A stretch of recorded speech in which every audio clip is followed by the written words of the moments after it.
8월 5일 목요일 새벽 만나 예배입니다.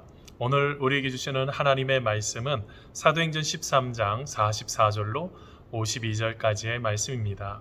하나님의 말씀을 봉독하겠습니다. 그 다음 안식일에는 온 시민이 거의 다 하나님의 말씀을 듣고자 하여 모이니 유대인들이 그 무리를 보고 시기가 가득하여 바울이 말한 것을 반복하고 비방하거늘 바울과 바나바가 담대히 말하여 이르되 하나님의 말씀을 마땅히 먼저 너희에게 전할 것이로되 너희가 그것을 버리고 영생을 얻기에 합당하지 않은 자로 자처하기로 우리가 이방인에게로 향하노라. 주께서 이같이 우리에게 명하시되 내가 너를 이방인의 빛으로 삼아 너로 땅끝까지 구원하게 하리라 하셨느니라 하니 이방인들이 듣고 기뻐하여 하나님의 말씀을 찬송하며 영생을 주시기로 작정된 자는 다 믿더라. 주의 말씀이 그 지방에 두루 퍼지니라.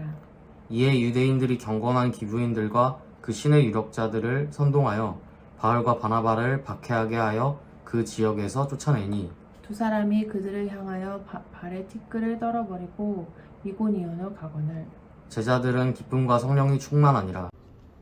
여러분 책 중에서 수도원에 간 CEO라는 책이 있습니다. 여러분 그 책에 보면 여러분 여러 그 수도원을 둘러보면서 이 CEO가 배운 것을 가지고 책을 쓴 내용이 있는데요. 여러분 그 책에 보면 여러분 사우스 캐롤라이나에 미국에 있는 바로 수도원 중에서 맵킨 수도원 이야기가 나옵니다. 여러분 이 맵킨 수도원은 한 25명 정도의 여러분 이 수도사들이 성 베네딕투스의 계율에 따라서 그들의 삶을 살아갔습니다. 그러면서 그들이 하고 있었던 일들 중에 하나가 뭐냐면 농사를 좀 졌는데요. 여러분 그 중에서 예를 들면 과일을 재배해서 그것을 가지고 케이크를 만들고 맥주를 만들고 치즈를 만들어서 이제 팔게 되었습니다. 수익이요 굉장히 많이 나는 거예요.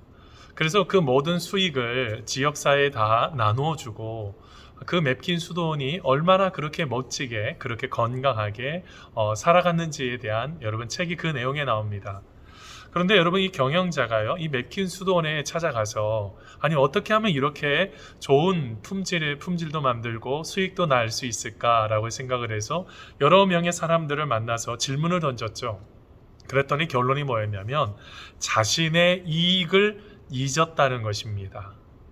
나한테 이익 될 것에 대해서 전혀 생각하지 않았던 거예요. 그것을 가지고 남에게 나누어 주고 함께 나눌 수 있는 그 자체가 그들의 삶 속의 행복이었죠. 바로 그것을 통해서 여러분 어떤 경쟁을 통해 내가 어떤 것을 얻으려고 하는 것이 아니라 남에게 나누어 주려고 했던 그 마음이 바로 그 수도원에 있는 모든 물건을 좋은 물건으로 만들 수가 있었던 것입니다. 여러분 이렇게 그 모든 것들을 건강하게 풀어갔던 여러분 이 수도원에는 이런 글귀가 여러분 발견이 됐다고 합니다. 생각을 조심하라. 그것이 당신의 행동이 될 수 있다. 행동을 조심하라. 그것이 당신의 습관이 될 수 있다. 습관을 조심하라. 그것이 당신의 성격이 될 수 있다. 성격을 조심하라. 그것이 당신의 운명이 될 수 있다라는 여러분 글이 적혀져 있다고 합니다. 여러분 생각과 행동을 조심해 볼 필요가 있다는 것이죠. 그게 습관이 한번 되면 우리의 삶을 여러분 건강하게 세워갈 수가 없기 때문에 그러합니다. 여러분 오늘 말씀은 여러분 어제 말씀이어서 사도 바울의 여러분 첫 번째 설교를 듣고 난 이후에 여러분 그들이 부탁을 했죠. 다음 주에도 다시 좀 와달라 라고 부탁을 했던 이야기가 여러분 그 지난주에 어제 말씀이었습니다. 말씀 끝부분에 보면 이런 말씀이 있었습니다. 42절 43절인데요. 그들이 나갈새 사람들이 청하되 다음 안식일에도 이 말씀을 하라 하더라.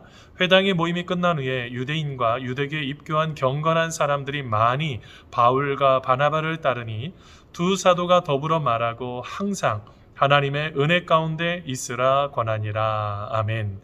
여러분 오늘 말씀의 사도 바울은 어떻게 권했어요? 한 주간 후에 보겠지만 우리가 하나님의 은혜 가운데 거해라. 하나님의 말씀을 사모해라. 그리고 어떻게 해요? 공동체를 건강하게 잘 말씀으로 잘 세워가기를 원하는 바로 그 뜻이 거기에 녹아져 있죠. 여러분 그렇게 하고 난 이후에 여러분 한 주간의 시간이 흐르게 되었습니다. 그게 이제 44절에 나오는데요. 그 다음 안식일에는 온 시민이 거의 다 하나님의 말씀을 듣고자 하여 모이니 라고 표현합니다. 놀라운 은혜가 있었습니다. 하나님의 은혜 가운데 있기를 원한다라는 바로 그 말씀을 나눴는데, 그들이 하나님의 은혜 가운데 그 일주일의 시간을 보내다가 잊어버리지 않은 것입니다. 그러면서 그들이 다 모여서 하나님의 말씀을 듣고자 온 시민이 거의 다 모였다라고 표현합니다. 이게 굉장한 영향력이죠. 여러분, 말씀은 이런 영향력이 있습니다. 우리가 하나님의 말씀을 붙잡고 말씀을 그 모든 것들을 풀어내게 될 때, 그것이 놀라운 축복에, 여러분, 그 말씀의 비결이, 그것을 통하여 우리의 삶이 세워지는 놀라우신 은혜를 우리가 경험할 수가 있죠. 여러분, 그것은 마치요, 여러분, 천국과 같아요. 예수님은 천국의 비유를 통해서 겨자씨 한 알이 뭐예요? 그것이 아무것도 아닌 거지만 이것이 심겨져 점점점 자라면 나무가 되고 새들이 깃들일 정도로, 숨을 수 있을 정도로 그런 굉장한 큰 나무가 되는 것처럼, 여러분, 복음은, 하나님의 말씀은 이런 영향력이 있습니다. 점점점 펼쳐져 나가는 그런 영향력이 있죠. 자, 그러고 난 이후에 여러분, 오늘 말씀에 이제 그 말씀을 들은 여러분 유대인들도 많은 사람들이 하나님의 말씀을 증거를 했을 때 듣게 되었죠. 그런데요, 그것을 가지고 비방하는 사람들이 있어요. 자, 여러분, 오늘 말씀 45절 말씀 보세요. 유대인들이 그 무리를 보고 시기가 가득하여 바울이 말한 것을 반박하고 비방하거늘 이라고 표현합니다. 45절 말씀에. 여러분, 시기심이라는 게, 여러분, 이게 히라본어로, 헬라어로 이제 젤로우인데요. 이게 어떤 뜻이냐면 비교하다예요. 자꾸 비교를 하다가 뭐가 생겼어요? 시기심이 생겨나는 거죠. 비교하지 마세요. 여러분, 하나님께서 우리에게 필요한 것을 준 것에 대해서 감사해야죠. 자꾸 이것저것 비교를 해요. 그래서 여러분, 더 인생이 헷갈리지 않으세요? 그런데 여러분, 그걸로 끝나지 않고 여러분, 비방을 하기 시작했습니다. 비방이라는 게 칼로 베다, 이런 뜻이 있어요. 여러분, 칼로 누군가를 비방한다는 거는 칼로 베는 거예요. 저는 그런 사람들 별로 좋아하지 않습니다. 하나의 모든 공동체를 이루는 데 있어서 여러분, 이렇게 칼로 베는 행동을 하는 사람들이 있어요. 굉장히 위험한 행동이죠. 여러분, 왜 그랬습니까? 예수님께서 그것을 금하셨기 때문에 그래요. 여러분, 마태복음 5장 22절에 나는 너희에게 이르노니 형제에게 노하는 자마다 심판을 받게 되고 형제를 대하여 라가라 하는 자는 공회에 잡히게 되고 미련한 놈이라 하는 자는 지옥불에 들어가게 되리라 라고 말씀하셨어요. 우리가 지금 있는 것에 대해서 혹여나 여러분, 그것을 풀어내는 것이 칼로 베는 거 아닙니까? 공동체를 완전히 쪼개는 행동 아닌가요? 그러면 멈추셔야 돼요. 그건 하나님 기뻐하시지 않는 일인 것 같아요. 우리가 무엇인가를 풀어내는 데 있어서 가장 중요한 것이 이런 끊임없는 비방과 여러분들을 힘들게 하는 그런 시기가 있을 때 우선은 그리스도인이라고 한다면 낙심하지 마세요. 죄송한데요, 그런 사람들은 계속 그러는 사람들이에요. 하나님 기뻐하시지 않는 인생을 살아갈 것입니다. 그거를 우리가 따라갈 이유가 없어요. 우리는 하나님 바라보고 하나님 생각하고 믿음으로 나아가는 것입니다. 자, 그렇게 됐을 때 오늘 말씀의 46절에 보면 사도 바울의 이제 반응이 나옵니다. 그가 어떻게 했나요? 46절입니다. 바울과 바나바가 담대히 말하되 하나님의 말씀을 마땅히 먼저 너희에게 전할 것이로되 너희가 그것을 버리고 영생을 얻기에 합당하지 않은 자로 자처하기로 우리가 이방인에게로 향하노라 라고 말을 합니다. 여러분, 지금 오늘 말씀을 한번 보세요. 굉장히 빈정되고 복음에 대해서 비판을 하게 되는 그들에게 뭐라고 말합니까? 담담하죠. 굉장히 담담합니다. 담대합니다. 너희들 없으면 안 되니? 그런 굉장한 담대함이 있죠. 너희들 아니면 안 되니? 그렇지 않다는 거죠. 여러분, 하나님의 일을 할 때요, 여러분 조금 조심하셔야 되는 게 있어요. 그게 뭐냐면 나 없으면 안 된다. 그거 굉장히 위험한 발상입니다. 하나님은 하나님의 나라를, 교회를 그렇게 세워가지 않으세요. 그런데 그 부분들을 자꾸 착각을 하는 거죠. 굉장히 그 소신 있게 그 부분들을 하나씩 잘 이야기하는 이야기가 바로 오늘 말씀 속에 나타나는 거죠. 여러분, 주변에 시기하고 비판하는 사람들이 있으십니까? 먼저 담대하세요. 하나님이 기뻐하시는 일을 하는 것인데 그것을 가지고 비난하고 비판하는 사람들에 대해서 자꾸 무너지지 마세요. 그런 사람들은 원래 계속 그러잖아요. 그런 사람들은 우선은 하나님 기뻐하시지 않으시니까 누릴 복들을 자기 스스로가 다 차버리는 거예요. 하나님께서 기뻐하실 것들이 분명히 있는데도, 그러니까 저는 참 안타깝죠. 그런 사람들 보면. 자, 그러면서 오늘 말씀 속에 여러분, 우리가 이렇게 자꾸 이런 상황을 처하게 됐을 때 뭘 해야 되냐면, 그래서 말씀을 붙잡아야 되는 것입니다. 사도 바울과 바나바가 그들이 진짜로 든든하게 설 수 있었던 결정적인 이유 중에 하나는 그들이 하나님의 말씀을 안디옥 교회에서 가르치다가 왔잖아요. 말씀에 확고한 중심이 딱 서져 있는 것입니다. 이것이 바로 우리의 신앙생활에 필요해요. 중심이 왔다 갔다 하시면 안 돼요. 말씀 때문에 말씀으로 중심을 잘 잡아야 되는데, 그것을 가지고 왔다 갔다 그렇게 하시면 자꾸 우리 인생에 흔들리는 인생이 돼요. 그래서 여러분, 고린도후서 1장 19절에 보면 하나님의 아들 예수 그리스도는 예 하고 아니라 함이 되지 아니하였으니 그에게는 예만 되었느니라 라고 말합니다. 부정을 하나님께서 기뻐하시지 않고 그것을 긍정적으로 풀어낼 수 있는 방법을 하나님께서 기뻐하신다는 것이죠. 이것을 알고 행하는 것이 신앙생활이에요.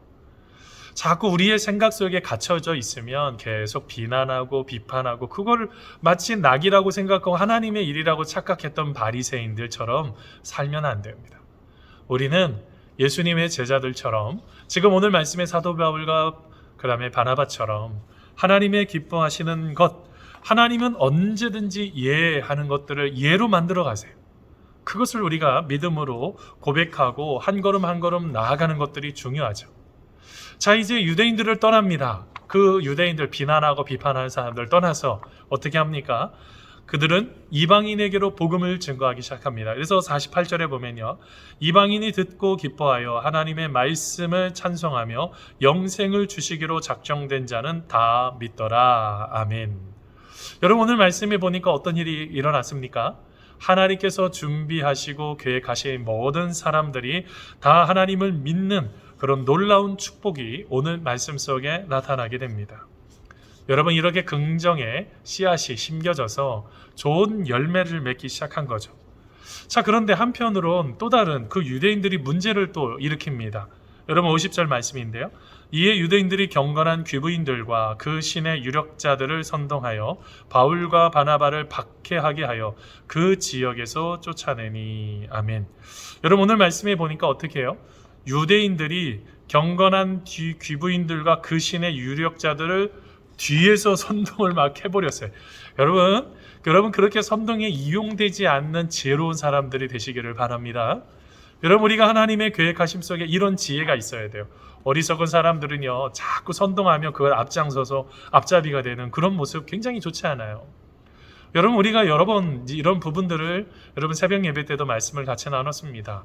우리가 믿음으로 살아가는 데 있어서 하나님의 기뻐하시는 일에 앞장서서 가는 사람이 돼야지. 여러분, 이렇게 악한 일에 뒤에 숨어가지고 또 사람들을 막 이리저리 왔다 갔다 하는 그런 어리석은 사람들 되지 마시고 하나님이 기뻐하시는 그 일을 감당하는 우리가 되기를 간절히 소원합니다. 자, 그러고 난 이후에 여러분 어떻게 하기 시작합니까? 51절 52절에 두 사람이 그들을 향하여 발에 티끌을 떨어버리고 이고니온으로 가거늘 제자들은 기쁨과 성령이 충만하니라 라고 말합니다. 어떻게 됐다는 겁니까? 하나님의 계획하심 속에 그들이 충만한 삶을 살아가기를 시작했다는 거예요.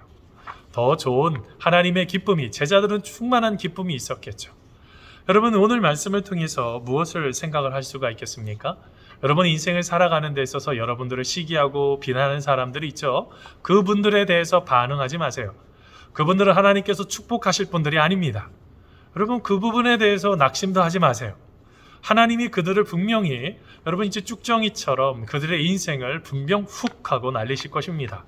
저는 늘 그렇게 생각하고 목회를 하고 그 다음에 무엇인가를 풀어낼 때 어려움이 있을 때도 하나님 앞에 철저하게 내어 맡기니 마음이 굉장히 자유롭습니다. 여러분, 하나님 안에서 그런 삶을 살아가세요. 어리석은 사람들 때문에 무너지지 말고 오늘 하루도 하나님의 기뻐하심 속에 꼭 거하고 그 다음에 말씀 중심을 꼭 이 마음의 말씀을 꼭 가지고 계시고 하나님의 말씀대로 오늘 하루를 아름답게 살아가는 우리 귀한 성도님들 되시기를 간절히 소원합니다. 여러분, 기도하겠습니다. 하나님, 감사합니다. 오늘 하루 하나님의 기뻐하심 속에 거하게 하시고 오직 주님 만나고 주님만이 인생의 전부임을 고백하며 한 걸음 한 걸음 나아갈 수 있도록 아버지 인도하여 주시옵소서. 하나님의 놀라우신 사랑 안에 늘 거하기를 간절히 소원하오며 예수님의 이름으로 기도하옵나이다. 아멘.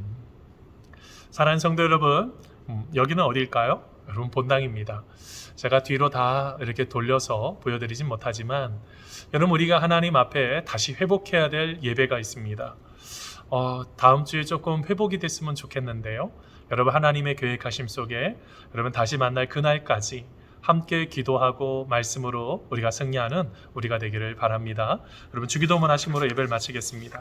하늘에 계신 우리 아버지의 이름을 거룩하게 하시며 아버지의 나라가 오게 하시며 아버지의 뜻이 하늘에서와 같이 땅에서도 이루어지게 하소서. 오늘 우리에게 일용할 양식을 주시고 우리가 우리에게 잘못한 사람을 용서해 준 것 같이 우리 죄를 용서해 주시고 우리를 시험에 빠지지 않게 하시고 악에서 구하소서. 나라와 권능과 영광이 영원히 아버지의 것입니다. 아멘.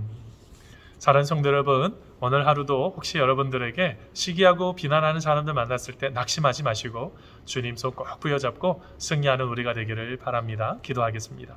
하나님 감사합니다. 하나님의 기뻐하심 속에 거하게 하시고 하나님을 만나게 하여 주옵소서. 아버지 찬양합니다.